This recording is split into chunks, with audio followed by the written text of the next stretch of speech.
तो दोस्तों last video में हमने देखा था कि एंशिएंट मेडिवल और आर्ट एंड कल्चर जो हमारा है उसको हमने 12 डेज़ में कवर किया था। और बाकी के जो हमारा 8 डेज़ बच रहा है आउट ऑफ 20 डेज़, तो उसमें हम देखेंगे कि मॉडर्न इंडिया को हमको कैसे कवर करना है। तो आइए देखते हैं मॉडर्न इंडिया में हमारा जो डे 1 रहेगा या फिर जो डे 13 रहेगा ancient medieval art and culture करने के बाद।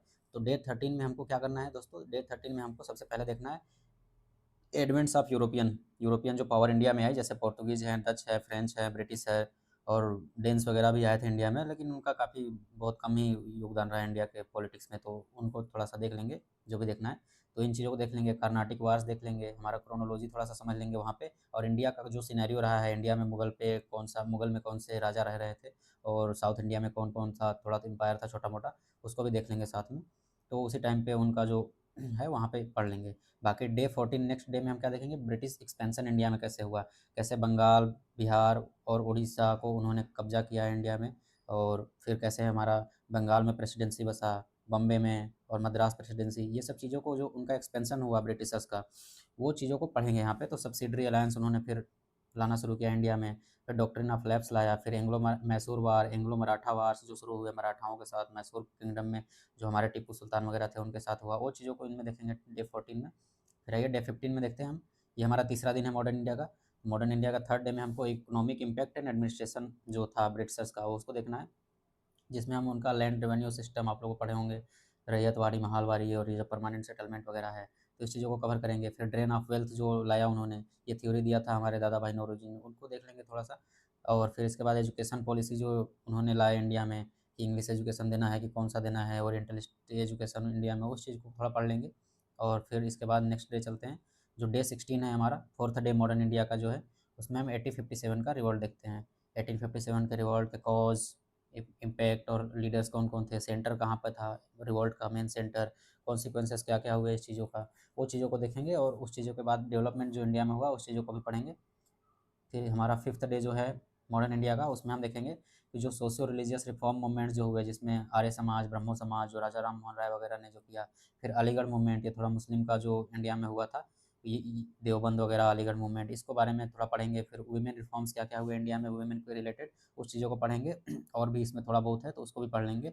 और मोपला रिवेलियन वगैरह वगैरह जो वो भी थोड़ा सा था, उस चीज़ों को भी कवर करते रहेंगे साथ में। ये तो एक मैंने मेजर चैप्टर का नाम बता दिया है, इसको ओपनली मतलब पूरा कंप्लीट करके नहीं टॉपिक का नाम लिखा है। तो आप इसको थोड़ा समझ लीजिएगा कि ये वाला जो सिनेरियो है इस पेज का, इसको कंप्लीट पढ़ लेना है आप लोगों को 17th डे में ही। इसके बाद चलिए नेक्स्ट डे देखते हैं, 18th डे। ये हमारा 18th डे है। यहाँ पे हमको इंडियन नेशनल कांग्रेस जो है और अर्ली नेशनलिज्म जो शुरू हुआ इंडिया में, तो ये पढ़ेंगे, इंडियन नेशनल कांग्रेस का डेवलपमेंट और अर्ली नेशनलिज्म, जहाँ पे हमारा स्वदेशी मूवमेंट वगैरह, बंगाल विभाजन वगैरह जो हुआ था उसके बाद, वहाँ तक की चीज़ों को पढ़ लेंगे। इसके बाद हम यहाँ पे देख लेते हैं टॉपिक में कि फॉर्मेशन ऑफ कांग्रेस, फिर मॉडरेट और एक्सट्रीमिस्ट, वही जो स्वदेशी मूवमेंट वगैरह के टाइम पे जो था, तो ये फिर सूरत स्प्लिट जो हुआ उसके बारे में पढ़ लेंगे।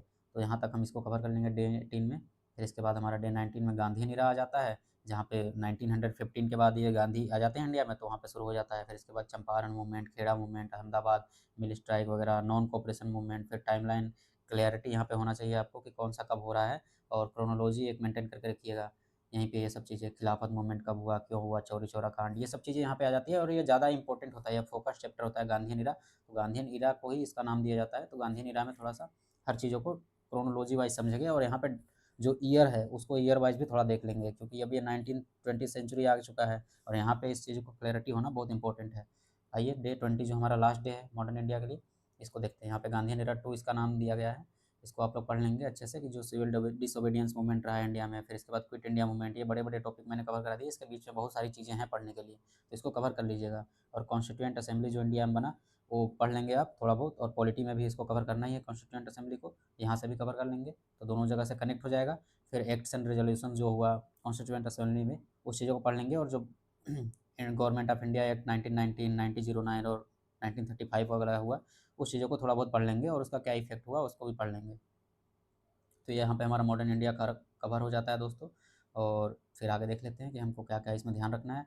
तो जो यहाँ पे हमारा है ancient medieval art and culture, उसमें हमारा फैक्ट बेस्ड ज़्यादा होना चाहिए, जो उसमें फैक्ट वगैरह हैं उनको ज़्यादातर हमको दिमाग में रखना है। और मॉडर्न इंडिया जो है उसको में कॉन्सेप्ट हम समझेंगे और क्रोनोलॉजी दोनों समझेंगे, क्योंकि मॉडर्न इंडिया ज़्यादा इंपॉर्टेंट है, और इसको नहीं समझ पाएंगे तो क्वेश्चन नहीं हो पाएगा, ये बहुत मुश्किल हो जाएगा फिर। तो यहाँ पे जो एंशिएंट मेडिवल वगैरह है उसमें फैक्ट से काम चल जाएगा, बट जो मॉडर्न है उसमें कॉन्सेप्ट क्लैरिटी होना चाहिए और क्रोनोलॉजी भी ध्यान में होना चाहिए।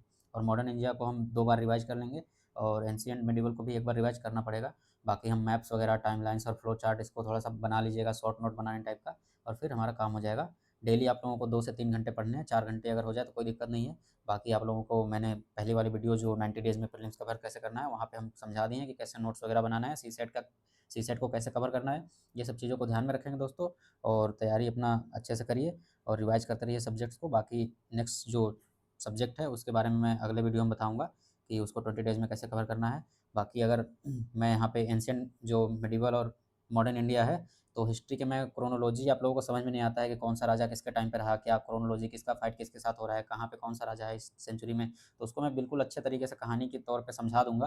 तो मैं ये वीडियो डाल रहा हूँ अपने प्लेलिस्ट में, तो आप लोग उसको जाकर देखेंगे। इसका अलग से प्लेलिस्ट बना हुआ है और वहाँ से शॉर्ट वीडियो, बिल्कुल छोटा-छोटा वीडियो आएगा जिसमें ज़्यादा डिटेल नहीं रहेगा, बट हाँ, एक क्रोनोलॉजी आप लोगों का कॉन्सेप्ट क्लियर हो जाएगा। तो ठीक है दोस्तों, वीडियो को यहीं खत्म करते हैं। धन्यवाद।